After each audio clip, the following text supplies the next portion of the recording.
binuksan ko na lang yung binuksan ko na lang ito nila barrier para makakain sila rito sa sa tabi ng ng bato ng damo. Tapos hinabaan ko yung tali, di ba? Ganyan lang naman eh. Akala ko kailangan pa namin ilipat. Tali lang pala ang hahabaan. Dahil di naman yung makakatakas dahil nakatali. Madali silang alagaan. Tapos siguro by that time na maubos lahat damo, edi tali ko na lang doon sa labas, tapos ibabalik ko sa hapon dyan sa gulungan nila. Diba? Yan, binuksan ko na lang yung nila. Yung barrier. Para makain nila tong sobra rito. Nandito ako sa gym ngayon, kitang-kita. Madali lang ito eh.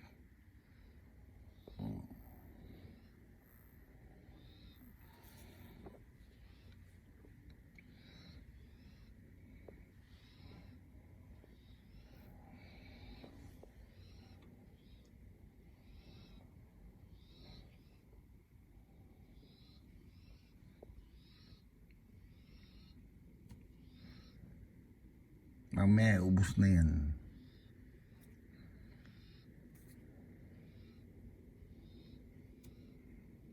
Parang may ibon dito sa sa tabi, sa gilid namin. Iyak ng iyak yung mga yung mga anak niya. So kung hanapin kaso hindi ko rin naman pwedeng hulihin yan dahil kawawa. Kaya ako na lang lumipad pagka malalaki na. May ibon dito, sa tabi ko. Hindi ko lang kung nasan. Maingay ka, nung isang araw pa na naobserbahan. Kasi may ibon na bumabang malaki. Yung ibon na bumabang ang tagal lumipad. Sabi ko, bakit hindi kaya? Tapos na narinig ko, meron na lang umiiyak ng mga anak ata, yung mga inakay. Hinayaan ko na. Sabi ko, hanggang lumaki kayo.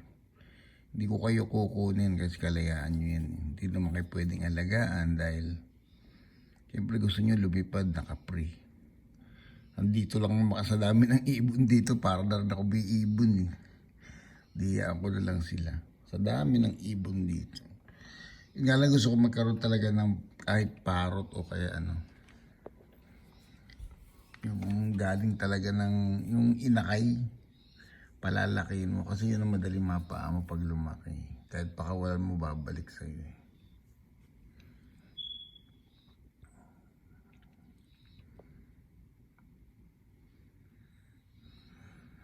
Naglaki yan yung mga damo eh. Pero mamaya yung tignan, obserbahan nyo ha.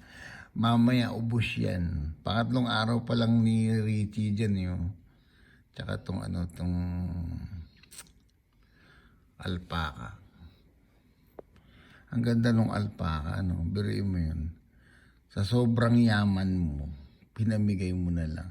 Actually, pinos niya yan na parang ibinebenta. Then yung kapatid ko nagka-interest. Inisip siguro nung nagbebenta, hindi ko ibebenta to. Ibibigay ko na lang kung sino yung gustong bumili para makita niya na gustong-gusto nilang mag-alaga ng alpaca.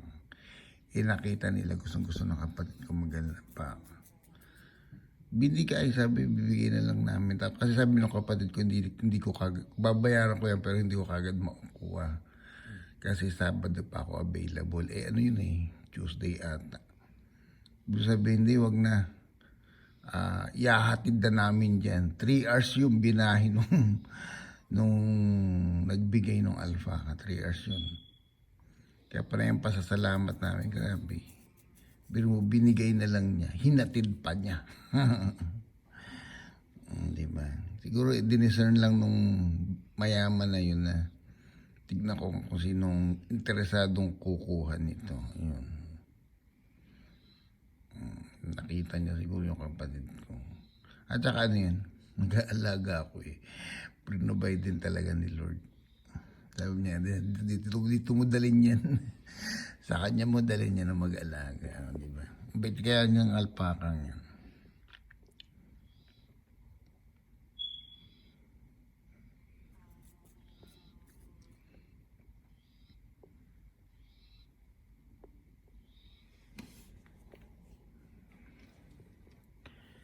Tahimik tong ano pa. Napatahimik dito.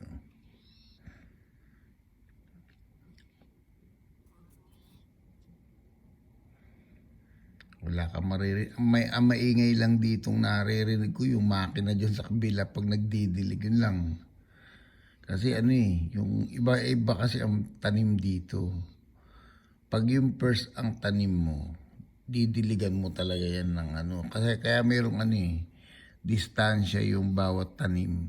Kasi daanan ng pandilig pala yun, tsaka pang-ani. So yun, mabigat din na trabaho kasi araw-araw mo didiligan sa umaga. Maingay yun lang, pero di ka pwede magreklamo dahil siyempre farm to, maingay talaga, lalo't gagamit ng machine. Hindi naman maingay dito sa loob ng bahay. Hindi naman, naririnig mo lang para may umuugong, pero okay lang din. Hindi naman siya hindi naman siya maingay, talagang maingay. At saka habang papalayo yung truck niya siyempre humihina yung tunog. Pag lumalapit lang dito, medyo yung mararamdaman mo yung tunog ng pagbuga siguro ng tubig yun.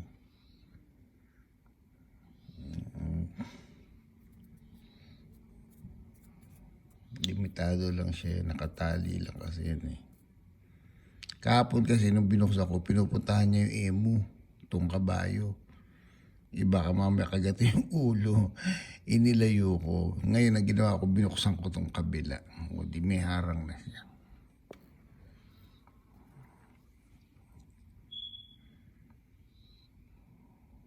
Pero mo maka-experience ako ng ganito. Nung una sabi ko, Lord, maihatid ko lang yung anak ko. Nagbigay pa ako ng sa Diyos para kondisyon. Maihatid ko lang yung, ayun ako pupuntahan niya. Saglit na. Mapuntahan ko lang, maihatid ko lang yung mga anak ko sa Amerika. Kunin niyo na ako. Ang bira, nung nakita ko yung buhay ko rito, napakasarap. Para sabi ko, Lord, extension. Masarap ang buhay dito na lang. Akala ko katapusan ng mundo ko. At saka treatable yung sakit ko. Walang Hindi siya yung nakamamatay na na parang meron kang taning. Actually yung mangyayari sa sitwasyon ko kung di ko pinatanggal. Pwedeng maging taning siya kasi babara sa lalamunan nung natanggal na, sabi kasi ang talaga, yan curable yan, basta tanggalin tapos irradiation. Marami na kami naging pasyenteng ganyan. Kahit si Sister Edith sinabi sa akin Alam mo Brad, yung sakit mo, curable yan. Kung ganyan lang ang cancer, walang problema. Kasi tatanggalin lang yan, tapos i-treat lang ng radiation, tapos na. Hindi katulad yung ibang sakit talaga na mahaba, tapos may taning. Pasalamat din ako kay Sister Edith. Kasi chinat niya ako. Sabi niya, okay yan Brad. Okay. Isa nagpalakas sa akin yun. Ay, at least bumalik yung kabayo. Babalik ako sa laro kasi papuntahan yung imo. O, di at least nandiyan ka na. Di ba? Nakakatuwa. Masarap magpakain. Mag-alaga ng hayop. Parang, yung bang, kasi ako nabubor na rin ako. Gusto ko umuwi ng Pilipinas kasi gusto ko yung buhay sa Pilipinas. Pero dahil ito nga may alaga, kahit paano na-enjoy mo, na aliw ka. Kaya nga sabi ko, kala ko maghihirap ako rito sa Amerika. Yung pala napakasarap ng buhay. Very comfortable. Wala kang iisipin. Sabi ko, miski pera hindi namin kailangan dito kasi pag nangailangan kami, let's say, kailangan mo ng ganito. Andyan lang yung Walmart. Andyan lang yung seafood house. Andyan lang yung, mga bilihin, andyan lang sa labas. Andyan ang, Home Depot. Andyan ang, May mga ospital dyan, may mga clinic, dental clinic, may ano. Nandiyan halos lahat sa harap namin. So madali lang. Ngayon pag importante naman, kasi yung kapatid ko nagdra-drive, hindi pa ako nagdra-drive. So, yung kapatid ko, pag may kailangan kami, binigyan niya ako ng postpaid na cellphone na anytime pwede kong tawagan siya.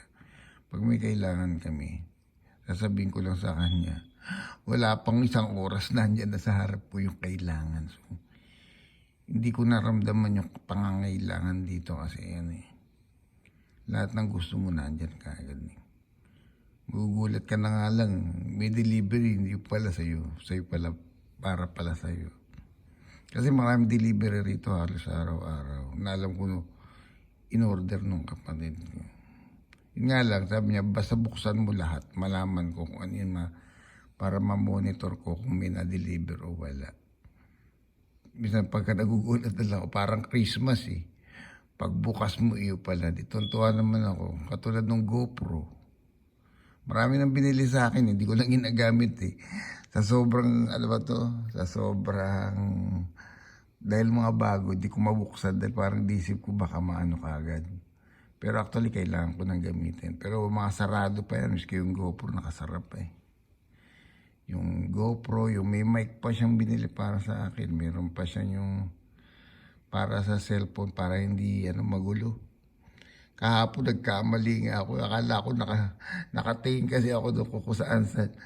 Hindi ko na pala na-video ng maayos yung ginagawa ko. Ngayon naayusin ko na. Sabi ko bakit nakababa ito? Yung pala di ko tinitignan. Ngayon tinitignan ko na.